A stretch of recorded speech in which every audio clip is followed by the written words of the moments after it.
Dieses kleine Stück Lem worked unbedeutend. Man konnte es in der Hand halten, ohne zu ahnen, dass es Informationen von über 4.200 Jahren in sich tragt. Auf seiner Oberfläche sind Zeichen eingedruckt, geschrieben in einer Sprache, die heute fast niemand mehr beherrscht, Sumerisch. Tontafeln wie dies gehören zu den ältesten schriftlichen Zeugnissen der Menschheit. Sie sind alter als die Bibel, alter als bekannte Imperien, alter als vieles, was wir Geschichte nennen. Und genau zu so einer Tafel führt uns ein Video, das es eigentlich nie hätte geben dürfen. Darin sieht man einen sehr alten Mann, 91 Jahre alt, wenig waschen vor seinem Tod. Sein Name, Samuel Noah Kramer. Der Mann, der wie kein anderer das moderne Bild der ersten Zivilisation gebracht hat. Die Kamera seit in einem Keller in Philadelphia.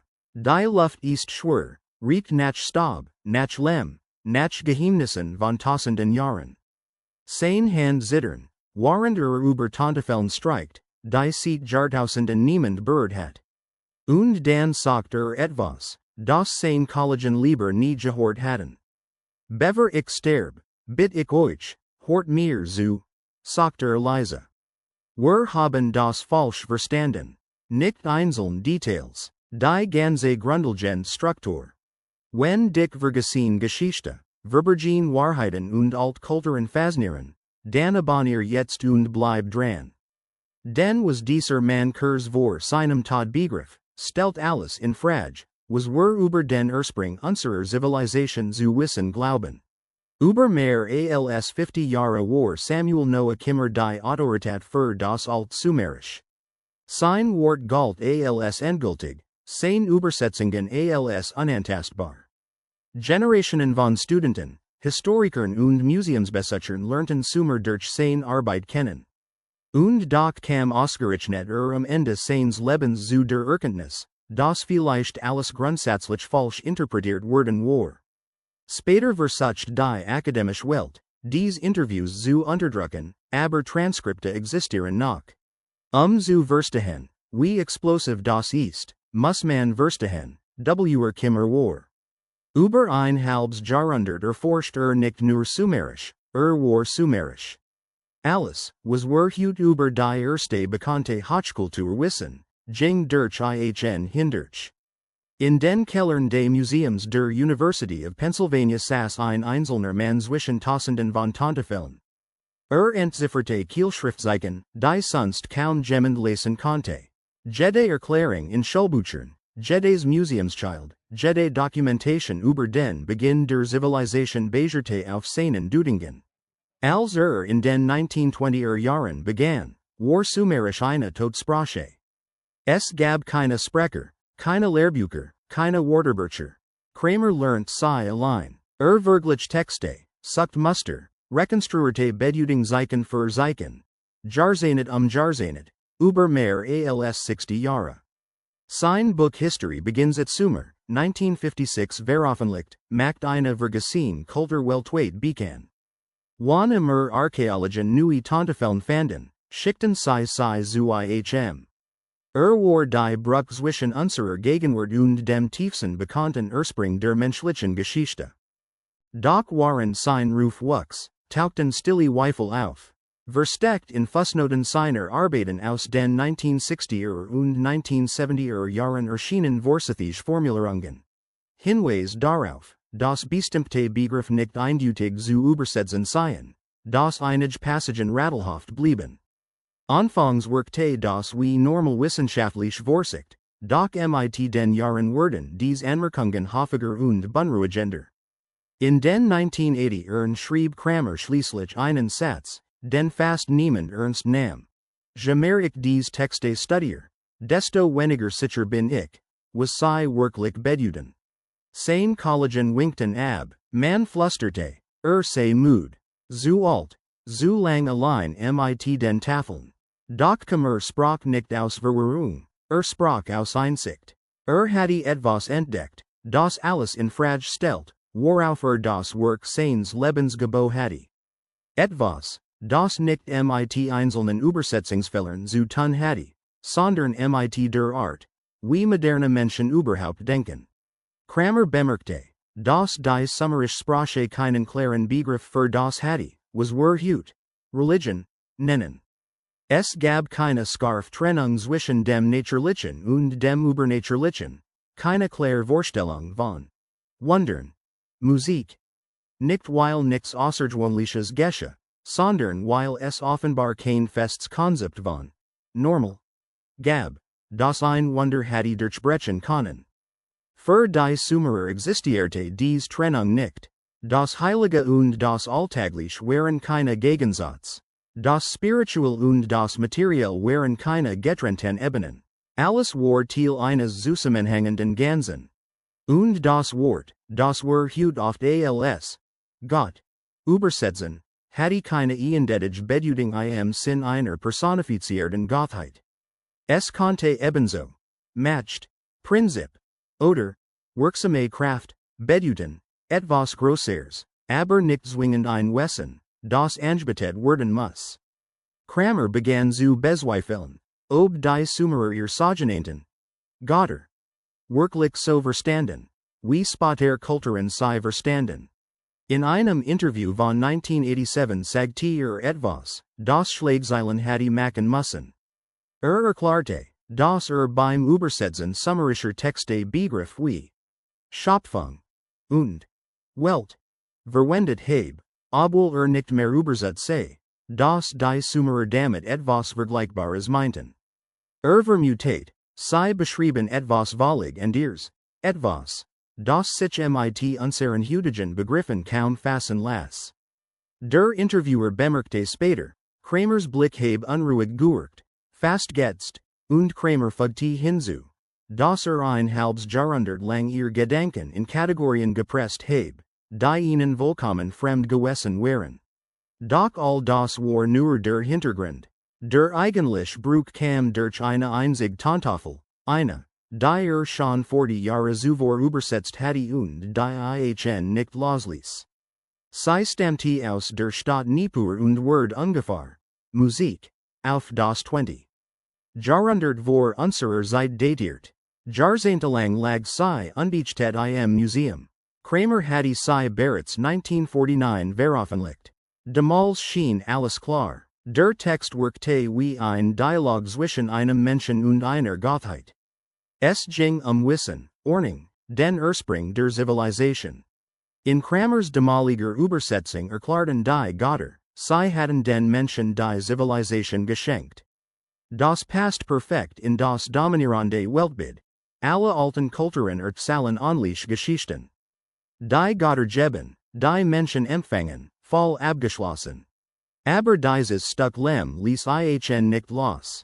Wir jahrzehntelang spürte das etwas nicht stimmte, ohne benennen zu können, was. Dann, 1988 ein Jahr vor seinem Tod, nahm Kramer dies Tafel noch einmal zur Hand. Seine Assistenten berichtet später, habe 3 Stunden lang reglos dagessen, die Tafel langsam in den Händen gedreht, den Stab zwischen den Fingern rieseln lassen und bewusst versucht, seine Alt-Übersetzung zu vergessen. Wollte den Text nicht durch seine Animen sehen, sondern durch die Sprache selb. Plötzlich starrt sein Gesicht Word blass, minutenlang bewegt sich nicht. Die Assistenten fragte, ob sie einen Arzt rufen soll. Kimmer hab den Blick, seine Stimme kaum hörbar. Sagte, sei 40 Jahre lang falsch gelegen, denn das Wort, das immer als Geschenk übersetzt hatte, konach, Erinnerung, oder Erwachen, bedeuten. Das Wort für Mensch, konach, der Schlafende, oder der Unwissend, bedeuten. Und das Wort für Gott, kon ebenso als der Bewusste, oder bewusste Kraft, gelassen werden. Mit diesen Bedeutungen änderte sich alles.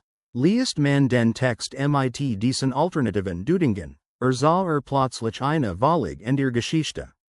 Es geht nicht mehr höher Wesen, die einer primitiven Menschheit etwas überreichen. Stattdessen beschreibt der Text einen Moment des Erwachens, einen Übergang. Zivilisation entsteht nicht, weil sie von außen geliefert wird, sondern weil Menschen Fähigkeiten erkennen, die bereits latent in ihnen lagen.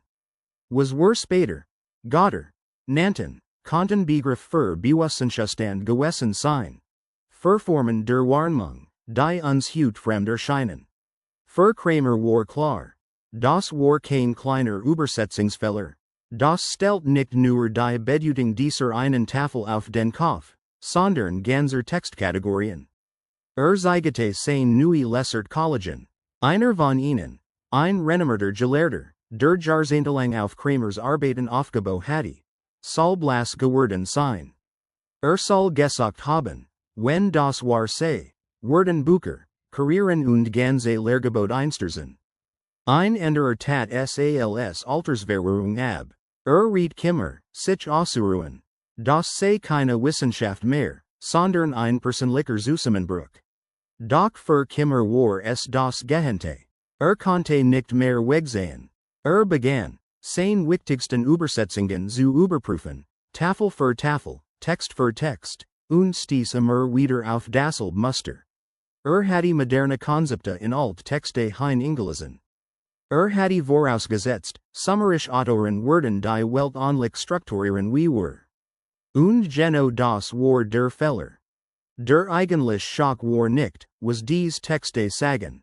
Der Schock war, was sie über uns sagen.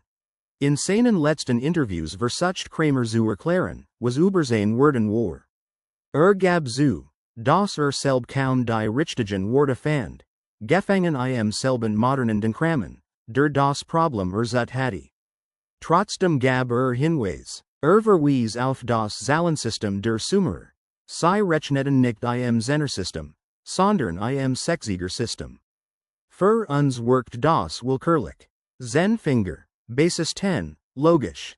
Doch 60 ist durch unwohnlich viele Werte teilbar. 2, 3, 4, 5, 6, 10, 12, 15, 20, 30. Mathematisch elegant, die übliche Erklärung. Praktisch Vorteil, kluge Rechner. Kramer stellt eine und ihr Frage. Was, wenn das keine Entscheidung war, sondern Ausdruck einer anderen Wahrnehmung von Mensch? Dann sprach über Astronomie. Die Sumerer verfolgten Planetenbewegungen mit einer Präzision, die über Jahrtausende gültig blieb. Zyklen, die in Europa erst in der Renaissance wieder verstanden wurden. Die gängige Erklärung, geduldige Beobachtung. Kramer fragte, und wenn dies Muster nicht nur beobachtet, sondern anders wahrgenommen werden? Verwies auf ihre Technologie, Hochkomplex Bewässerungssysteme, monumentale Sicherheit, Metallurgie, Landwirtschaft, Stadtplanung. All das entsteht in einem kurzen Zeitfenster, etwa das 45. Jahrhundert vor unserer Zeit, fast ohne lang Vorbereitungsphase. Und wieder dies Texte, in denen Wissen, gegeben, Word. Was, wenn das keine Mythen sind, sondern Beschreibungen, innerer Bruch, plötzlicher kognitiver Veränderungen, nach denen Lösungen offensichtlich wurden? Dann blickte Kimmer auf das Ende Sumer. Das 20. Jahrhundert vor unserer Zeit sehr viel die Kultur. Stad werden aufgegeben, Imperien erobert, Menschen zerstreut. Üblicherweise spricht man von einem normalen historischen Zyklus. Kramer sah mehr, die späteren Texte unterschieden sich klar von den frühen, nocturner, faktischer, weniger kosmisch. Es wirkte, als ging nicht nur politisch Ordnung verloren, sondern auch eine bestimmte Art zu denken. Sagte, es sei, als hatten später Sumerer ihre eigenen alteren Texte nicht mehr wirklich verstanden. Dieses Muster taucht auch in der berühmten Königsliste auf.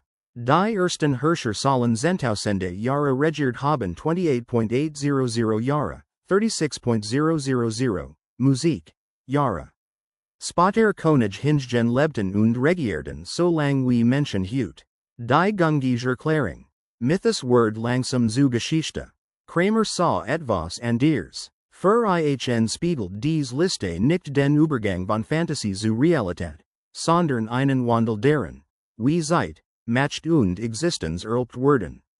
Was die frühen Sumerer als Herschrift, beschrieben, war vielleicht kein politisches Amtim Hüdigen Shin, sondern ein Zustand. Eine Seinsphase, die späteren Generationen unverständlich wird. In seinem letzten aufgezeichneten Gespräch, nur waschen vor seinem Tod, war seine Stimme, Musik, kaum zu hören. Sagte, glaube nicht, dass Sumer durch Krieg oder Verwaltung gescheitert sei. Glaube, der Zusammenbruch sei etwas Inners gewesen, ein Bruch deren, wie Realität erlebt wird. Als sich dies Wahrnehmungsform veränderte, konnten die Strukturen der Zivilisation nicht mehr aufrechterhalten werden. Beugte sich nahe zur Kamera, sein Augen feucht, sagte, wir sind ihr Nachfahren, wir leben nach diesem Bruch, wir versuchen ihr Worte zu lesen, aber wir verstehen sie nicht. Weil wir auf der anderen Seite dieser Grenze stehen. Samuel Noah Kimmer starb am 26. November 1990 im Alter von 93 Jahren. Sein Nachruf Erde als Pionier der Assyriologie, sprach von seinen Übersetzungen, seinen Büchern, seiner jahrzehntelangen Arbeit. Erwähnte nicht die Weifel der letzten Jahre, nicht die Interviews, nicht die Möglichkeit, dass der Mann, der unser Bild von Sumer geschaffen hatte, dieses Bild am Ende selb in Frage stellt. Die akademische Welt macht weiter. Lehrbücher werden nicht geändert, Museumstexte blieben. Die Erzählung, die Kammer mit aufgebaut und später zu zerlegen versucht hatte, blieb intakt. Doch seine Fragen verschwanden nicht. Einige wenige Forscher aus Bereichen wie Bewusstseinsstudien und kognitiver Anthropologie griffen sie auf. Sie begannen, summerisch Texte neu zu lesen, nicht nur sprachlich, sondern begrifflich. Plötzlich wirkten Mythen wie Beschreibungen innerer Zustand, Königlichen wie Protokoll unterschiedlicher Existenzweisen. In der etablierten Forschung fand das kaum Echo. Zu viel stand auf dem Spiel. Zu viele Karrieren, zu viele Gewissheiten. Doch der tiefere Widerstand liegt vielleicht woanders. Wenn Kammer recht hatte, dann waren die Sumerer nicht primitiv. Dann hatten sie etwas, das wir verloren haben. Dann ist unsere Geschichte keine gerade Linie des Fortschritts. Dann bedeutet Entwicklung nicht nur Gewinn, sondern auch Verlust. Wir besitzen Technologie, Wissenschaft und Analyse. Aber was, wenn früher Kulturen und ihre Fähigkeiten hatten? Was, wenn Fortschritt bedeutet, bestimmte Formen der Lebens gegen und ihr einzutauschen? Die Tontafeln liegen noch immer in Museen und Archiven. Wir können die Zeichen lesen, aber vielleicht nicht ihren Sinn verstehen. Wir übersetzen die Sprache, aber nicht das Bewusstsein. Kramer sagte. Wir irren nicht in den Details, sondern im Fundament. Und solange wir nicht akzeptieren, dass unsere heutige Denkweise womöglich ungeeignet ist, vergangene Denkweisen zu verstehen, lehren wir eine Geschichte, die so nie passiert ist, und übersehen eine Wahrheit, die wir vielleicht dringend brauchen. Vielleicht ist genau das der Grund, warum diese Geschichte so beunruhigt. Sie zwingt uns, über etwas nachzudenken, das weit über alt Tontafeln hinausgeht. Sie zwingt uns, die Anime zu hinterfragen, das Geschichte automatisch Fortschritt bedeutet. Das später immer besser ist als früher. Das Wissen sich nur ansammelt und niemals verschwindet. Denn wenn Kammer zumindest teilweise recht hatte, dann lesen wir die ältesten Texte der Menschheit wie durch dickes Glas. Wir erkennen die Zeichen, wir kennen die Grammatik, aber wir spüren nicht mehr, was sie auslösten. Wir noten lesen, ohne die Musik hören zu können. Alles ist korrekt, alles ist sauber in der Übersetzung, und doch fehlt etwas Wesentliches. Einige der Forscher, die vorsichtig mit diesen Ideen umgehen, machen keine großen Behauptungen. Sie sprechen nicht von Göttern, als Bewusstseinswesen oder von magischen Fähigkeiten. Sie stellen einfach, aber unbequeme Fragen. Wie denkt ein Mensch, der keine Trennung zwischen Innen- und Außenwelt kennt? Wie beschreibt man Erfahrung in einer Kultur, die keine klare Grenze zwischen Geist und Materie sieht? Wie liest man Texte von Menschen, für die Sprache nicht nur Information war, sondern working? Unter diesem Licht wirken viele summerisch Texte plötzlich anders. Hymnen klingen weniger wie Gebet und mehr wie Anleitungen zur Ausrichtung. Mythen wirken weniger wie Fantasiegeschichten und mehr wie Ordnungsmodell. Sager Rechtstexte erscheinen nicht nur als Regeln, sondern als Versuch, ein Gleichgewicht zwischen Kräften zu bewahren, die nicht als rein, menschlich, wahrgenommen werden. Besonders auffällig ist, dass später Kulturen vieles davon stark vereinfacht haben. Götter werden zu klaren Figuren, Himmel und Erde werden getrennt, Zeit wird linear, matched wird politisch, was zuvor fließend war, wird fest, was zuvor erlaubt wird erklärt, was zuvor gelbt wird ersah. Vielleicht ist das kein Rückschritt, sondern eine Anpassung. Aber es ist eine Veränderung. Kimmer selb behauptet nie, man kann zu einem alten Zustand zurückkehren. Sprach nicht von Romantisierung, sondern von Verständnis, davon, dass wir vorsichtig sein müssen, wenn wir annehmen, zu wissen, was Menschen vor Jahrtausenden meinten. Den Bedeutung entsteht nicht nur aus Worten, sondern aus Wahrnehmung. Und Wahrnehmung ist historisch. Vielleicht erklärt das auch, warum dies Gedanken so selten offen diskutiert werden. Sie bedrohen nicht eine einzelne Theorie, sondern das Vertrauen in unser eigenes Denkmodell. Denn wenn Bewusstsein kulturell formbar ist, dann sind unsere Kategorien nicht universell. Sie sind nur eine Möglichkeit unter vielen, und dann entsteht eine leise, aber unangenehm Frage. Wenn wir etwas verloren haben, wissen wir, dass wir es hatten? Oder ist der Verlust selbst Teil dessen, was wir, Fortschritt, nennen? Vielleicht war die Fähigkeit, kosmisch Zusammenhänge unmittelbar zu erleben, der Preis für Analyse, Technik und Kontrolle. Vielleicht war es nötig, vielleicht unvermeidlich. Die Tontafeln Schweigen dazu, liegen still in den Archiven, ihr Zeichen unverändert. Wir verändern uns, während wir sie lesen, und vielleicht liegt genau darin der Kern von Kramers letzter Warnung. Nicht dass die Vergangenheit geheim ist, sondern dass wir selbst der Filter sind, durch den wir sie betrachten. Am Ende bleibt keine eindeutige Schlussfolgerung, nur eine Musik, Haltung, Skepsis gegenüber einfachen Erklärungen, Respekt vor fremden Denkweisen und die Bereitschaft zu akzeptieren, das Verstehen nicht nur Wissen verlangt, sondern auch damit. Denn vielleicht beginnt Geschichte nicht nur in Sumer, vielleicht beginnt sie immer wieder neu, wenn wir erkennen, dass unser Blick auf die Welt nicht der einzige ist. Was auch immer Samuel Noah Kramer in seinen letzten Jahren wirklich erkannt hat, eines ist sicher. War kein Mann, der leichtfertig zweifelt. Hatte sein Leben der Entzifferung von Stimmen aus einer tiefen Vergangenheit gewidmet. Wenn jemand das Recht hatte, vorsichtig zu warnen, dann nicht mit Gewissheiten, sondern mit Fragen. Nicht mit Antworten, sondern mit Zweifeln. Vielleicht lag nicht vollständig richtig. Vielleicht ging in manchen Punkten zu weit. Aber vielleicht war seine größte Leistung nicht eine neue Theorie, sondern eine letzte Perspektivverschiebung. Der Hinweis, dass wir Alttexte nicht nur mit Wörterbüchern lesen sollten, sondern mit dem Musik, Bewusstsein dafür, wie radikal anders denken einmal gewesen sein kann. Die Geschichte Sumer bleibt. Die Stadt, die Tafeln, die Zeichen, die Zahlen. Aber die Bedeutung, die wir ihnen zuschreiben, ist nicht in Stein gemeißelt. Sie verändert sich mit uns. Und genau das macht Geschichte lebendig. Nicht als abgeschlossenes Wissen, sondern als fortlaufende Erinnerung. Am Ende geht es nicht darum, ob wir unseren Vorfahren überlegen oder unterlegen sind. Es geht darum zu erkennen, dass Menschsein viele Formen annehmen kann.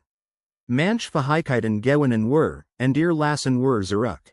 Fortschritt ist kein gerader Weg, sondern ein Tausch. Vielleicht ist die eigentliche Frage also nicht, ob Kammer recht oder unrecht hatte, sondern ob wir bereit sind, unsere eigenen Denkungen zu hinterfragen.